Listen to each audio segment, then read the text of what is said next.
This is Right to Life Radio with John Girardi on Power Talk 96.7 and AM 1400, a production of Right to Life of Central California. And now, here's your host, John Girardi. Thank you, Jonathan Keller. This is Right to Life Radio right here on Power Talk 96.7 AM 1400. Thank you again to Jonathan Keller, the deep voice man. I miss Jonathan. I miss having Jonathan on the show. I hate the stupid lockdown, and I want my buddy Jonathan to come back. Anyway, great to have you all with us. As always, it's a production of Right to Life of Central California, rtlcc.org. All right, I've got a good show today. I've got a couple of different topics, and one of the things we need to discuss on this show is always, one of the main things we try to do at Right to Life is highlight what's going on in the California state legislature and what's going on in the California state legislature on topics relating to abortion. Now, here's the thing. The California state legislature has been more or less locked down. They haven't been able to do very much at all. But they are now starting to come back to Sacramento, and there are a couple of bills that we need to keep an eye on. There are a couple of bad bills that deserve our strong opposition, and we need to sort of talk about those and keep everyone informed about what our state legislature is trying to do as it relates to abortion. So let's dig into it. To my surprise, the state legislature has not introduced a new bill to deregulate further physician-assisted suicide. It's always been my thought that they're planning to do stuff to sort of expand it, but we haven't seen that yet. So I'm going to kind of, keep an eye on that sort of thing. But there are a couple of bills that really deserve our digging into. So if you've got a pen and paper nearby and you want to talk to your state assembly member or your state senator, I'm going to give you a couple of bill numbers and some things to talk about. And I might do a little write-up of this on the website, rtlcc.org, maybe get a little article up about some of the problematic abortion bills that are being debated in the state legislature. Okay, so let's get started. So to get started we're going to get started with a bill for foster youth, which is AB 2035. And this is introduced by an assembly member, Rubio, not Marco Rubio, different Rubio. And this targets foster youth. Now, California has adopted all kinds of bizarre policies for foster youth, all kinds of very radical social left-wing stuff, it's sort of outside of our purview, but a lot of stuff relating to sex change stuff and transgenderism and stuff, all kinds of stuff, because the state has almost taken over care for these foster children. Basically, the state legislature thinks that they have the right to impose their incredibly radicalized left-wing morality upon these these kids who are in the foster care system. Well, this is yet another example. AB 2035 would require social workers to inform foster youth 10 years and older of their rights to access abortion and other reproductive care.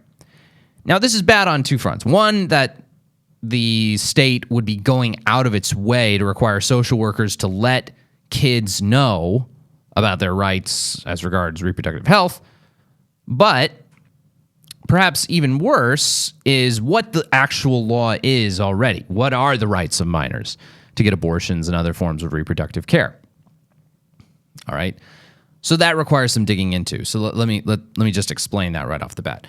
Right now in California, if you're a 12-year-old, you can walk right into an abortion clinic, have a surgical abortion, and never have your parents know about it.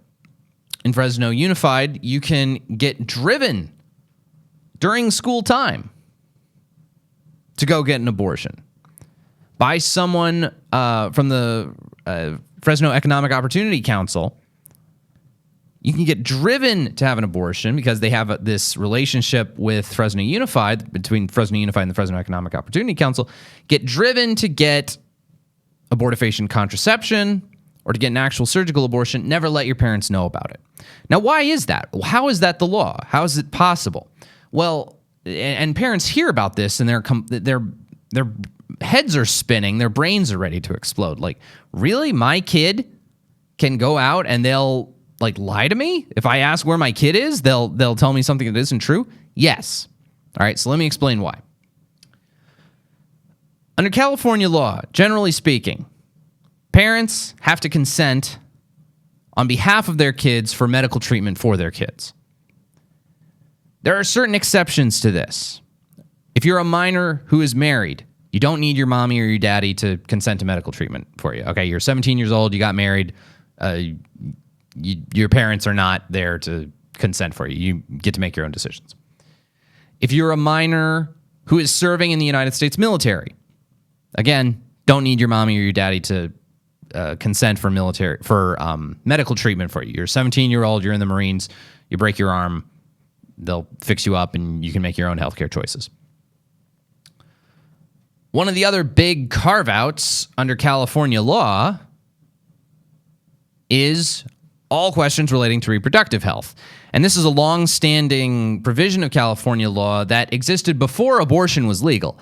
And I think in an era before abortion was legal, maybe it could make some sense, in an era where, maybe there's some greater threat to a minor from parents if she's pregnant in this sort of pre-abortion era of the country, whatever.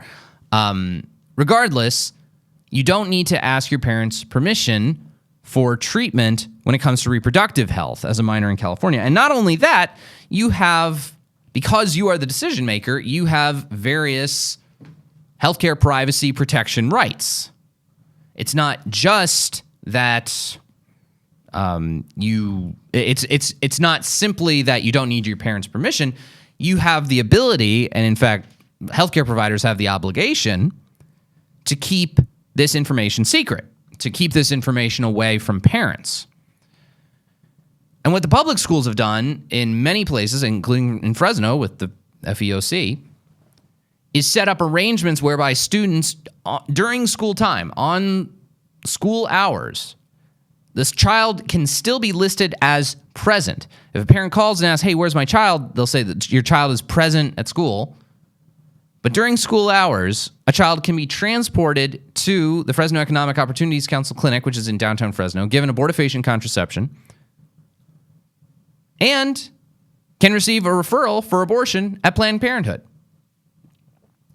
So what we see there is basically in California, you can have a minor, a 12-year-old, who maybe can't entirely be trusted to make her own decisions with regards to such, critical topics as cookie consumption, broccoli consumption, when to go to bed appropriately, etc.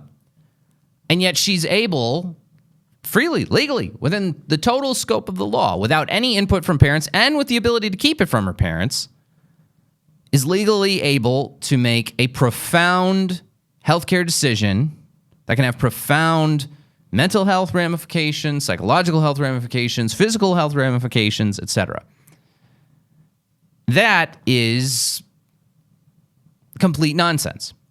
And that is what our legislature in AB 2035 is going to be communicating to foster care.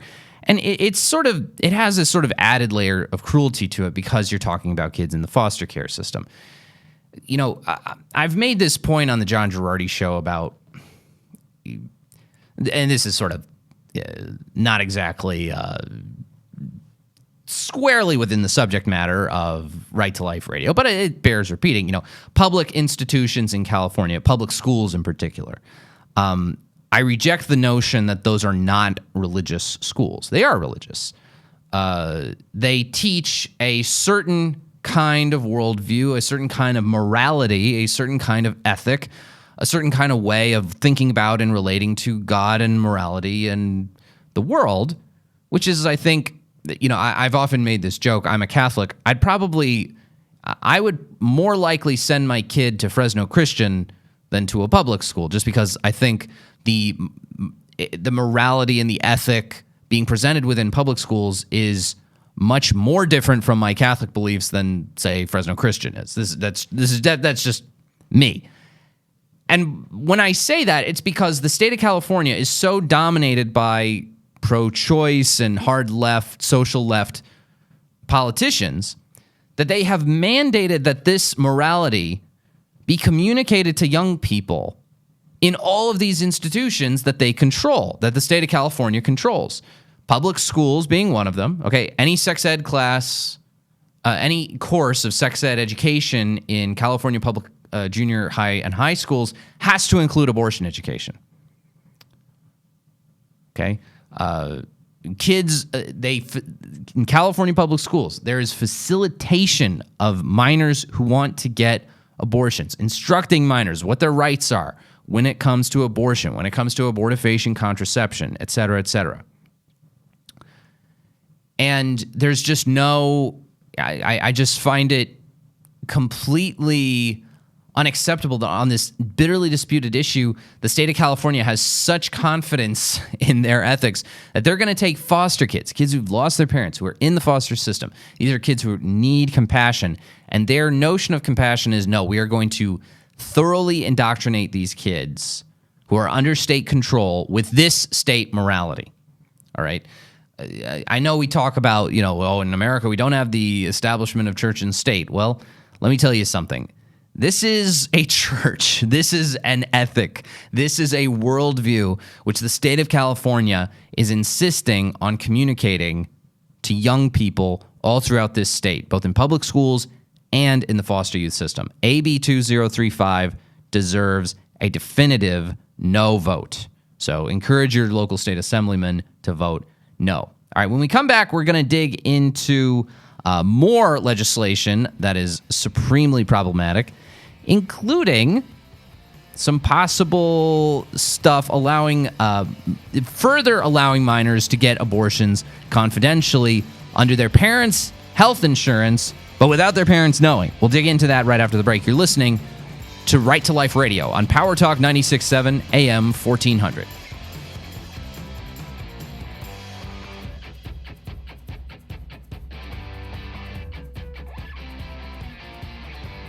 All right, we're talking about bad legislation, bad pro-abortion legislation in the state legislature up in Sacramento, right here on Right to Life Radio. Thank you so much for listening. John Girardi with you, as always. rtlcc.org if you want to learn more about Right to Life of Central California. Now, in the last segment, we talked about a bill, AB 3140. And by the way, if you're going to listen to this show today, I really recommend having a pen and paper to write down some of these bill numbers. The numbers can kind of fly at you fast. And these are important things. This is laws that are being introduced in the California state legislature that will become law in California if the governor signs it. So write down some of these bill numbers and let your state assemblyman or your state senator know about them so that he or she can oppose them. So we're going to talk about a different bill now. Before we talked about AB 3140, which was this bill to require that foster care kids be educated by social workers about their rights to get abortions without to get abortions as young as 10, 11, 12. This is a new bill. And in the first segment, we talked all about, what are the rights of minors when it comes to obtaining abortions. They don't have to tell their parents. They don't have to let any legal guardians know about it. Senate Bill 1004, SB 1004. Write it down. This is another bill that takes that principle of let's let minors make this incredibly drastic and invasive healthcare decision entirely on their own without parental involvement. SB 1004 takes it a step further. Here's what it does. And I've got the bill summary right here. It's written by Senator Hannah Beth Jackson, who is super pro-choice.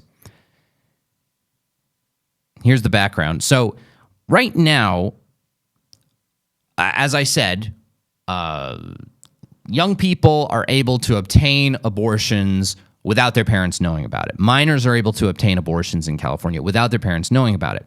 What this does is it allows children who are covered under their parents' health insurance, it allows children to get an abortion, have their parents' health insurance pay for it, and to allow their parents not to know about it. Here's what it does. Okay? Here's the issue as presented in this bill summary. Once a confidentiality request has been received, the insurer has 7 to 14 days to implement the request. However, there are clear loopholes and inconsistency with plans following through on requests. For some patients receiving sensitive services, a delay of a week or more could result in worse outcomes and more limited healthcare options. If confidentiality isn't kept, the patient is responsible for filing a complaint with the Department of Managed Healthcare. This bill will ensure that patients, including minors, can successfully and safely use their rightful insurance to access needed care without fearing that their private healthcare information will land in the hands of someone who could potentially hurt or shame them for their healthcare decisions. SB 1004 will protect patients by establishing automatic confidentiality when accessing sensitive services, putting the responsibility on the insurer rather than the patient. This bill will also expand the definition of sensitive services to ensure services related to mental health, reproductive health, sexually transmitted infections, substance abuse disorders, transgender health, and gender, blah, blah, blah, and intimate partner violence remain confidential. Its lone supporter here is Planned Parenthood Affiliates of California. So this bill is going to allow, and so this is extending beyond just minors. Okay, you've got an adult child on your health insurance plan. Your health insurance plan covers abortion, and your 24-year-old daughter is covered under it. She can go get an abortion and you don't even know about. She's getting it with your insurance. Okay? That's nuts. That is insane. And not only your 25-year-old daughter, your 17-year-old daughter, your 16-year-old daughter. Okay? Basically, what this is saying is, yeah, the insurance that you earn by the sweat of your brow through your job, that's part of your compensation at your work, or that you're paying for the plan out of pocket in order to cover your children. Guess what? If your kid wants an abortion, the default is that you're not going to know about it. That's the default. All right? So, and this is consistent with the whole attitude that the state of California takes as it regards minors getting abortion. But this is even extending it. This is extending it beyond even to adults who are covered under insurance plans. But the basic attitude California takes to minors getting abortion is pretty much this. Parents can't be trusted as a default, as the baseline. We, as a baseline question, don't trust parents to have a positive influence on a child's decision whether or not to have an abortion. We take this baseline assumption that parents are actually a harmful influence on their kids when it comes to the decision about whether or not to have an abortion. That is the mindset that the state of California maintains. And now they're taking it even further by, allowing the child to completely hide it through the insurance plan, through the insurance. Like, it is utter and complete madness. And look, I mean, I don't think any abortion is moral or morally justifiable. I certainly don't think anyone should be subject to violent repercussions because they chose to have an abortion. But, private vigilante violent justice from a parent or whatever. But the notion that you can't structure the law, and the way the law is structured is basically on the assumption that if a minor wants to get an abortion, her parents will prevent her, and that's not in her best interest, or her parents it might be an abusive situation. Heck, it could even be it could be a situation of incest or something. So we use this worst case scenario as the norm rather than using as the norm the situation that the standard that we use for all of the rest of healthcare, which is, parents are in general a good resource for kids to have in making healthcare decisions. In fact, parents are an essential thing for kids to have in making healthcare decisions. Because kids are dumb, okay? Kids lack judgment. I mean, heck, we let kids make healthcare decisions when they're 18. The judgment center in your brain's not even fully developed until you're like around 25. I keep hearing that being repeated. I have no idea if it's true or not, but people keep repeating it, so I will. The ability to make judgments about short-term benefits versus long-term repercussions, the ability to weigh risks, the ability to weigh side effects. Kids can't do that, cred, okay? That's why kids can't sign contracts, okay? Minors aren't allowed generally to sign contracts. When Kobe Bryant signed his first contract with the Lakers right out of high school, he was only 17, so his parents had to sign it. We have a paternalistic view towards kids because they need a pater, a father. Okay, that's why we're paternalistic. They're kids. They're dumb. They need adult guidance. That's why adults make medical decisions for kids. That's why adults sign contracts for kids. That's why kids can't vote. Okay? We think kids are so stupid that we don't trust them with the decision of whether or not to pick, the next president of the United States. We think kids are dumb. But we think that the decision of whether or not to vote in a local election, to vote for, local county dog catcher, that we're not going to trust a 17-year-old with that decision. Look, I know a lot of elections are very important. Your vote for Congress and your vote for the Senate and your vote for the president, although not in most parts of California that have gerrymandered districts, and California statewide is basically just check the box for it's pretty much automatic that Democrats will win. Anyway, nevertheless, voting for those kinds of things are important. But we don't let 17-year-olds vote for totally stupid and meaningless local elections. We don't let 17-year-olds vote in unopposed elections. And yet we think it is wise or responsible to allow 12-year-olds to make a decision on their own without parental notification, without parental approval, without parental guidance, whether or not to have a surgical abortion. All right, when we come back, we're going to talk about some more bad bills that the state legislature is considering enacting this year to ramp up abortion rights. You're not going to want to miss it. This is Right to Life Radio on Power Talk 96.7 AM 1400.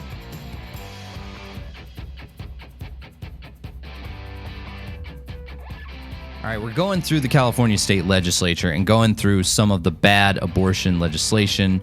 We're going to try and write it up this week, so stay tuned for an article about this at rtlcc.org. All right, we've got AB 3140. This is the next one, okay? So for those of you keeping score at home, this is our third bill that we're talking about this week on the show. The prior bills we have are bills we've talked about are AB 2035, which requires social workers to inform foster youth who are 10 years old and up of their rights to access abortion and reproductive care. We've got SB 1004, which allows minors to confidentially get abortions without their parents knowing and on their parents' insurance. And not just minors, but also dependent adult children who are on their parents, dependent, whatever. Adult children who are on their parents' plan. Okay. This next one is perhaps the most disturbing because it kind of attacks something we specifically do at Right to Life. This is called AB 3140. Okay? AB 3140. This seems almost directly to be targeted at pro-life activists, sidewalk advocates who are outside abortion clinics offering alternatives. So here's AB 3140. What does it do? Now, it's sort of a little bit wishy-washy in terms of what it does. I have the bill summary for it right here. Its sponsoring organization is Planned Parenthood Affiliates of California. It says that AB 3140 will increase penalties in California to ensure that offenders, specifically offenders who engage in infringing on privacy, threatening behavior, blocking sidewalks, etc., outside or in the proximity of abortion clinics, that they have increased penalties. The bill will also expand the definition of visual harassment and online privacy to keep reproductive healthcare workers safe, both at and away from the health center, and ensures patient safety and privacy when accessing needed care. Now, that sounds fine, but the problem is these terms are pretty broad. And you start to wonder precisely what it means. Now, let's not forget, the California legislature hates pro-lifers who engage in any kind of sidewalk advocacy. Okay, let's not forget, this is the state that required every pro-life pregnancy center in the state to have a poster on their wall advertising where women could go to get abortions. All right, locally. Like that was a requirement. They have no qualms with trampling on the First Amendment rights of pro-life advocates like ourselves. So they have no qualms about that. And they said, even after the Supreme Court struck that bill down, that they are going to try to do more. So this bill, AB 3140, seems like it could very easily infringe upon the free speech rights of pro-lifers to be outside of an abortion clinic. To be outside of an abortion clinic and to stand there peacefully protesting. Now, I don't think pro-lifers should be, distributing private information about doctors or invading their privacy or posting threatening things. I don't think they should be doing that stuff. We've never advocated that. We've always advocated for peaceful activity in our sidewalk counseling stuff, with our volunteers and with our employees, etc. We've always advocated for that, for peaceful protests. That's what we've advocated for. We never want to. We don't want to hurt people who work at abortion clinics. Far from it. The complete opposite. If anything, we want to help them. We interact with those people. We offer them alternatives. We offer them, hey, if you want to work somewhere else, we'll help you. We'll help you find someplace. Okay? And so this is my concern with AB 3140. I don't want it to come off as if my concern is, boy, I'd really love the opportunity to invade the privacy of abortion clinic workers. I'd love to have the ability to, do something violent or horrible. No, that's not at all what I'm saying. My fear is this, with how such legislation would be applied. Is this going to be just a stealth way to chase off pro-life activists who are engaged in protected First Amendment speech? Okay? California has tried this before. Other pro-choice states have tried stuff like this. Various states, including Massachusetts and New York, tried to enact these sort of buffer zones, these speech buffer zones, outside the entrance to abortion clinics, even on public property like sidewalks, to say basically outside of abortion clinics, you're not allowed to have any First Amendment protesters within X number of feet. Okay? And those were struck down by the Supreme Court. It was struck down pretty decisively. Now, on kind of lamer grounds, I think, in order to get Anthony Kennedy's vote. But nevertheless, that was struck down by the Supreme Court. So pro-choicers are, pro-choice activists, pro-legalized abortion advocates, I should say, having been rebuffed in that attempt to keep pro-lifers off of the sidewalks, having been rebuffed there, they then turn to, okay, what are the ways we can find to get around this pesky First Amendment? How can we get around this pesky First Amendment and get these pro-lifers away? In this bill description, they even admit that the presence of protesters can result in 50% of patients missing their appointments, which makes me think, hey, that's pretty good. Maybe we're doing something right here.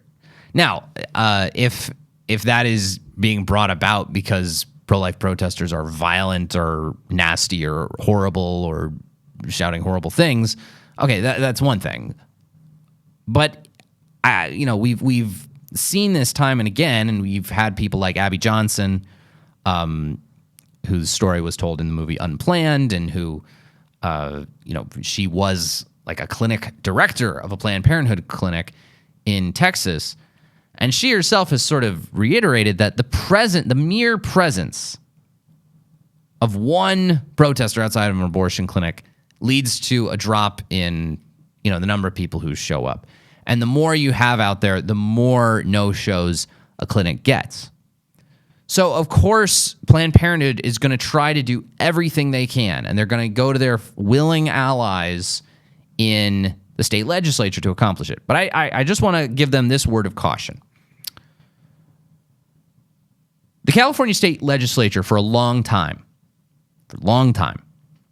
had this great benefit that no matter how left-wing a policy they enacted, no matter how much it trampled on the Constitution, no matter how lawless it was, as it relates to rights protected under the Constitution or under federal law, if it was advancing the liberal agenda, they always had this safety valve. They always had this protective net they could fall into, which was the Ninth Circuit Court of Appeals and the federal judges and the federal district court judges within the Ninth Circuit. Okay, for those of you who don't know, the courts in our nation are sort of divided between state courts and federal courts. Federal courts deal with federal crimes or lawsuits that are based in federal law, things like that.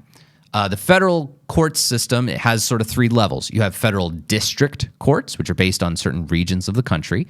We in Fresno are in the Eastern District of California. You then have circuit courts, which are large regions of the country comprising more than one state. And they're sort of numbered. So the states of New England, they're in the First Circuit Court of Appeals. And it's a panel of about 10 or 11, whatever, judges. And they have individual panels of 3 judges who hear appeals from all the cases from the lower district courts, okay? So your case starts if you have a federal case, a case that's being brought under federal law, it starts at the district court level, which is where evidence is presented and things like that. You have your trial there. And then if there are legal issues that are in dispute, you can appeal your case to the circuit courts, the numbered circuit courts. The First Circuit is New England, the Second Circuit is New York and a couple other states, Third Circuit, etc. We in California live within the Ninth Circuit Court of Appeals.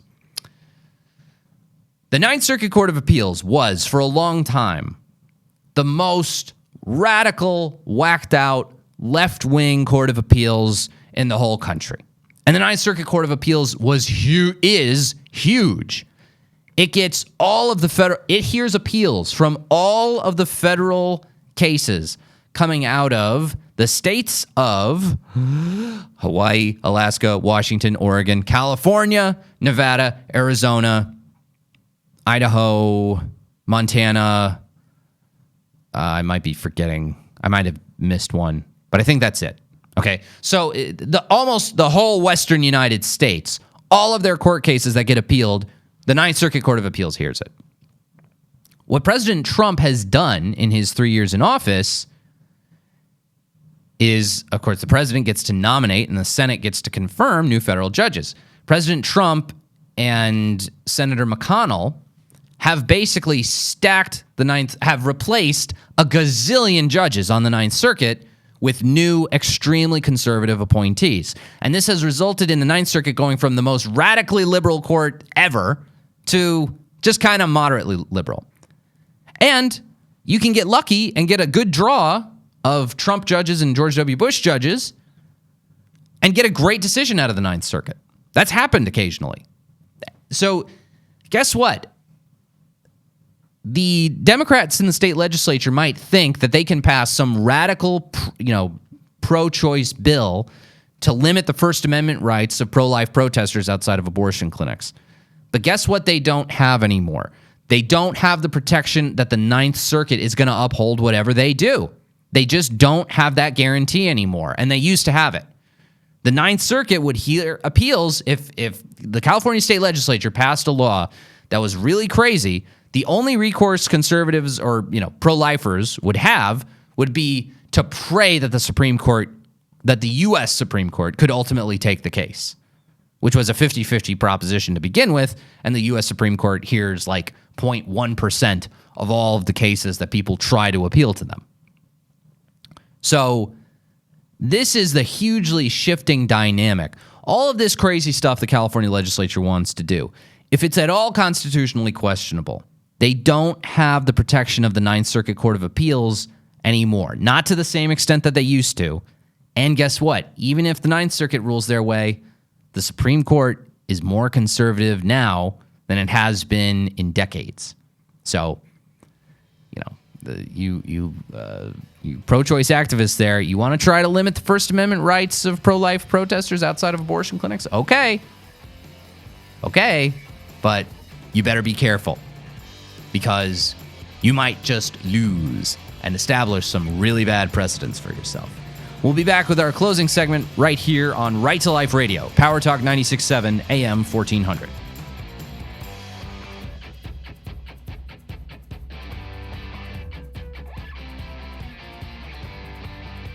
To close out the show, I want to talk a little bit about coronavirus. Coronavirus has been for a lot of left-wing politicians, coronavirus has been has been viewed by a lot of people as a sort of opportunity to enact various kinds of left-wing policies. I have sort of, if you listen to the John Girardi show, you know of sort of my disdain for that. This is not the John Girardi show, so we're going to stick with abortion topics. One way, though, in which Democrats keep trying to use the coronavirus, crisis and shutdowns and things like that, is to insist on expanding abortion. So here's what Nancy Pelosi is up to now. Okay, so there's going to be some additional coronavirus relief / stimulus bill. And it appears that Nancy Pelosi is trying again to include funding for Planned Parenthood. Now, here's the thing. Absolutely not. I'm not helping Planned Parenthood. I'm not giving a dime to Planned Parenthood. Not while we have a Republican in the White House, and not while we have a Republican Senate. Absolutely bleeping not. Pelosi has tried this again and again and again. So here's what Tom McCluskey from March for Life Action said. He said, Speaker Pelosi's latest $3 trillion wish list is not about helping those suffering from COVID-19. It is an election scheme focused on helping pro-abortion Democrats win in 2020. Her proposal includes the removal of safeguards in the Paycheck Protection Program that prevent taxpayer money from bailing out the billion-dollar abortion giant Planned Parenthood. See, this was a great part of the Paycheck Protection Program. For those of you who don't know, this was the sort of loan program for small businesses, and you get this loan, and then if you fulfill certain obligations, like not firing employees through June 30th, the loan becomes a grant. And it came out of the first coronavirus relief bill. It got refunded. It got funded again by Congress. And basically, it got structured in such a way by the Republicans, particularly Republicans in the Senate, like Marco Rubio. Rubio was the one who really sort of was the architect of this. He structured it in such a way so that Planned Parenthood affiliates would be ineligible. Okay, so no federal money was going to keep propping them up. So, look, I'll be blunt about it. I don't care about being equitable or fair to Planned Parenthood. I don't care if Planned Parenthood clinics are hurting. I don't care if they've lost business during coronavirus, which it seems to be that they have, particularly in those states that kind of sort of shut down abortion services as being not necessary medical procedures, such as the state of Texas. No, I don't care about fair play or, we helped out all these other businesses. I guess we should help out abortion clinics, because they're hurting. No, absolutely not. Absolutely not. This is a political war, and I hope they lose. I hope every Planned Parenthood clinic and every abortion provider in this country, family planning associates, all of them, shut down. I don't want them to get $1 more of our money. I want actual healthcare providers to receive that money. I want actual healthcare providers to receive government support. I don't want Planned Parenthood getting a single dime. And furthermore, That has nothing to do with helping with coronavirus relief. It just has something to do with helping Planned Parenthood. Planned Parenthood, which, by the way, has so much extra money lying around that they're able to fund, unlike healthcare providers for anything else, huge PACs, political action funds which are set up basically purely for partisan political purposes to elect certain candidates and defeat others. Okay, this is the whole thing with Planned Parenthood's government funding. Planned Parenthood is a number of different actual entities, organizations. Okay, there are individual Planned Parenthood affiliates which run the clinics, which are technically nonprofits. Okay, but then you also have various political wings to Planned Parenthood, which are not 501c3s, and donations to them are not tax deductible. Now, those active political arms, they don't get government funding. It's only the nonprofit side of Planned Parenthood. They're clinics that get government funding through Medicaid reimbursements and used to be through Title X funding, no longer. So Planned Parenthood would say in response to pro-life, like pro-lifers are like, oh, Planned Parenthood's giving all this money to politicians. Why the heck are our taxpayer dollars paying for them? And these pro-choicers would say, well, taxpayers aren't paying for Planned Parenthood's political activities. Their own donors have paid for that. Which sort of doesn't, I think, give a really fair assessment of it. Here's the reality. Because Planned Parenthood gets a ton of money from private donations, a ton. And all of their political money, which is a huge, substantial amount of money, all of that money is coming from private donations. It's not tax-deductible private donations. Also, that's the other thing to note, okay? So because they get government funding, they have so much money left over to run their not-for-profit businesses, which earn money. They have so much money left over that they can tell these wealthy donors, hey, instead of giving them this nonprofit way, do you think you can find it within you to give to this political fund that we have to elect politicians? If they've got so much money and so much donor support in their back pocket that they can support a whole political action thing, then guess what? The government money they receive, the government funding they receive, it is helping their political work, because it allows them to encourage their donors to shift their giving away from the nonprofit side, the clinic side, to the political side. Anyway, we hope that those provisions do not make it into the next coronavirus stimulus plan. Shame on you, Pelosi. All right, guys, that's going to do it for us today. This has been Right to Life Radio on Power Talk 96.7 AM 1400 and the iHeart Radio app.